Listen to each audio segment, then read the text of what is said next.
Hello friends, Jahangir साहब maths के YouTube channel में आपका स्वागत है। मेरा नाम है नरेंद्र जहांगीर और हमने क्लास 10th मैथ्स की एक्सरसाइज 5.2 का क्वेश्चन नंबर 2 सॉल्व करेंगे। इसमें choose the correct choice in the following and justify.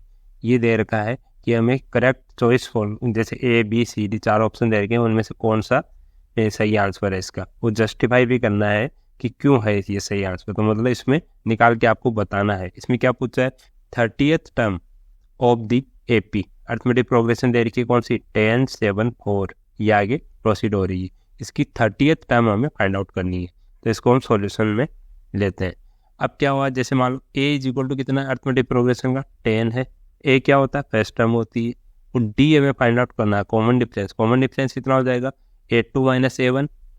ठीक है, A2 माइनस A1। A2 कितना 7 माइनस 10 इज इक्वल टू -3 आ गया।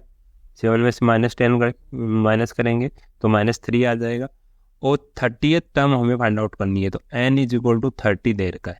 ठीक है, अब an हमें फाइंड आउट करनी है, A30 हमें फाइंड आउट करनी है। ठीक है, ये समझ गए आप। अब हम जानते हैं, we know an is equal to a plus n minus 1 into d.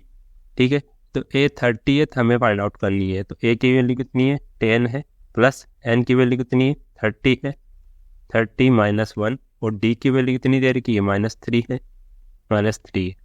तो A30 is equal to 10 plus ये 29 हो गया।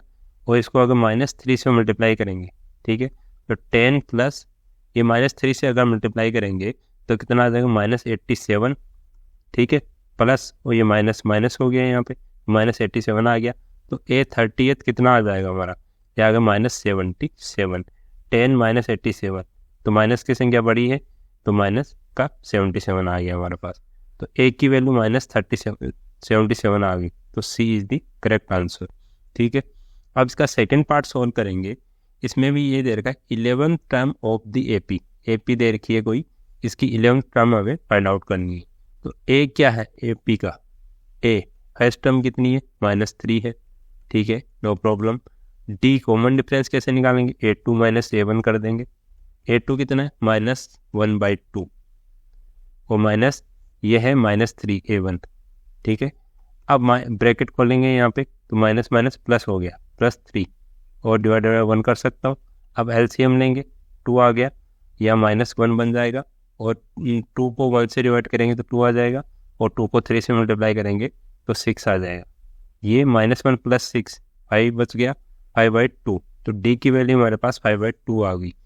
अब पूछा कि nth टर्म कौन सी, 11th टर्म। तो n की वैल्यू कितनी है, 11 है, और A11 हमें फाइंड आउट करना है। ठीक है, तो we know an is equal to a plus n minus 1 into d. तो an की वैल्यू कितनी आ जाएगी, A11 हमें फाइंड आउट करना है। a की वैल्यू है -3 प्लस n की वैल्यू 11 है, -1, और d की वैल्यू हमने फाइंड आउट की 5/2 है। ठीक है, तो A11 is equal to -3 plus 11 minus 1 10 हो गया, इंटू 5/2। अब 2 से अगर डिवाइड करेंगे तो 5 आएगा, तो 5 को 5 से मल्टीप्लाई करेंगे तो -3 + 25 आ जाएगा। तो A11 की वैल्यू कितनी आ गई, -3 + 25, ये 22 बन गया।